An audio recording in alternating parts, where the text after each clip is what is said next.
Not very long ago, I referred to Trump as a sorry sack of shit. I want to apologize. See, this is a paper sack. This thing has value. Got it. I apologize. Paper sacks have value. About 6 days ago, we did a video when I said that Trump was cooked. Basically, that it was all over. I had no idea how right I was. And sometimes things even change, get even worse. There's a phrase in the military is situational awareness. You got to be aware of the situation around you, and the situation can change. I thought he was done 6 days ago. I had no idea of just how done he is.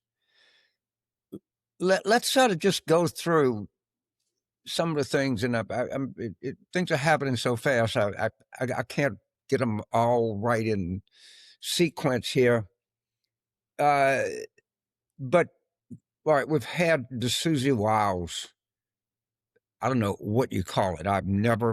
No one, and I talk to people all the time, no one can recall anything like the Vanity Fair Susie Wiles interview. I mean, and then that's bad enough. I mean, that story is not ever going to stop, and it's going to keep going. Then, of course, we had Epstein, whatever you call that, yesterday. I mean, Todd Blanche saying Trump's wanted more transparency on the Epstein case than anybody that ever lived. Okay, all right. And, of course, completely 100% unsatisfactory. And you can, Yogi Berra famously said that predictions are hard to make, especially about the future. This is not a prediction because no one would disagree with it. This story is not going away. I don't know if it will ever go away. I really don't. And what's going on here is you got every element that you can in an era when everyone is suspicious of power, everyone is suspicious of privilege. You got FC. And you know that you only know 10% of the story. Everybody knows we only know 10% of the story. And it's just going to continue, and it doesn't do him any good to get frustrated. Nobody is going to do anything about it. So, what about retirements? Okay, since we're on here, Elise Stefanik decided that she wanted to spend more time with her family. Now, Cynthia Loomis, I mean, maybe you've never heard of her. She's actually a United States Senator from Wyoming, a seat that they could even in 2026, which, by the way, be on the record right here, the Democrats are going to win the Senate in 2026. I actually don't think if I look at what's going on, I'm very comfortable with that prediction, and I don't think it's going to be that close. I don't think we need 4 to win a majority. We're going to blow past that number, and we need to start looking at states that we've never looked at before. What are you talking about, James? Well, okay, we talked about that special in Kentucky. What does it mean? And it's everywhere. It's Florida, it's Georgia, it's New Jersey, it's Virginia, it's Pennsylvania, it's California. I don't care where you go. It's all the same result. But it keeps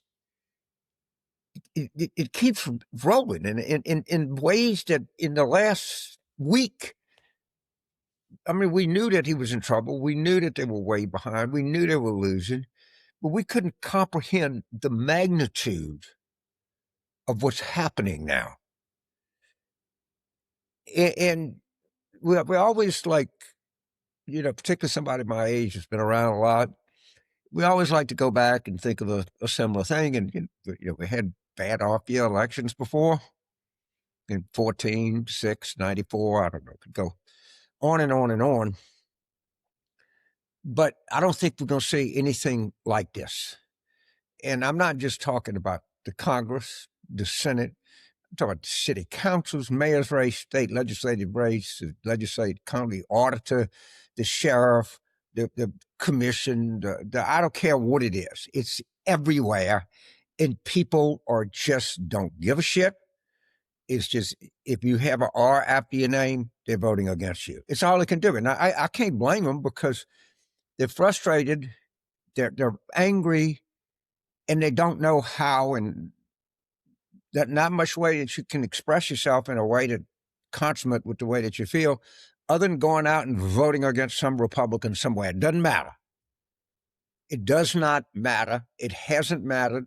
It does not matter now, and it's not going to matter for at least another year, probably more than that. It's, look at the, I guess it was a turning point. The right is, they're like trying to kill each other. I mean, all Tucker's there and Nick Fuentes and I don't know, Megyn Kelly and this person and that person. And they're just all, in other words, this is what you know, if you study history, these are the last days of an empire. This is South Vietnam, I guess it was 1973, when they're all sitting on the roof ready to be helicoptered out with sacks of money. This is where they are. This is exactly where they are. It's all, it's not falling apart. That's, I think I'm getting my tenses a little bit wrong. It's falling apart. Okay, it's fell apart. It's done. We're not in the process of anything. We're at the completion. Now, could it get worse? Sure. I mean, could his approval go lower than 37 or 36? Of course it could. It could go much lower. I don't know, but it's already done. You can't get, you know, and it drives you, everybody drives crazy. You get on an airplane, and the flight attendant said, this is a very full flight. Well, it can't be, it's either full or it's not full. It can't be no more full than full. Well, they've already fallen apart. It's over. I guess you could have people standing in the aisle or hiding in the bathroom to make it even more full than full. But this is where we are. So then we talked about it in the last video. I'm being a little repetitive here, but that's okay. I believe in repetition. And we don't need any kind of brilliant strategy. We just got to go out, find the best candidates and nominate them. And understand, the highest calling in politics, bar none, particularly right at this moment, is winning the election. And understand, a Senate seat is for 6 years. Let's really recruit good candidates. We all know about North Carolina and Maine, and Alaska, and places like that. I'm talking about South Carolina. I'm talking about Indiana. I'm talking about Kansas. And I suspect before this is over, I'm going to be talking about, I'm definitely talking about Texas. Definitely talking about Texas.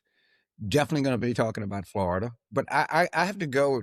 I think that going to be unimaginable how favorable the political winds are going to be at the Democrats' back in November of soon to be next year.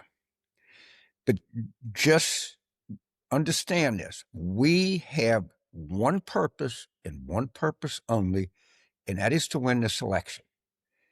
And there's one issue that matters to me, and it should matter to you more than any other issue there is, and that's winnability. That's winnability. I don't know of any person that's running Democratic nomination that wouldn't be 100 times better.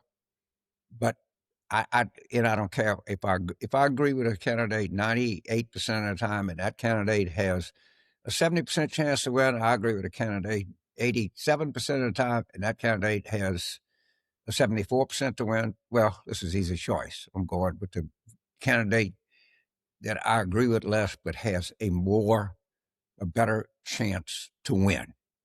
And you must be ruthless in how you weed these people out. You must be ruthless in who you support.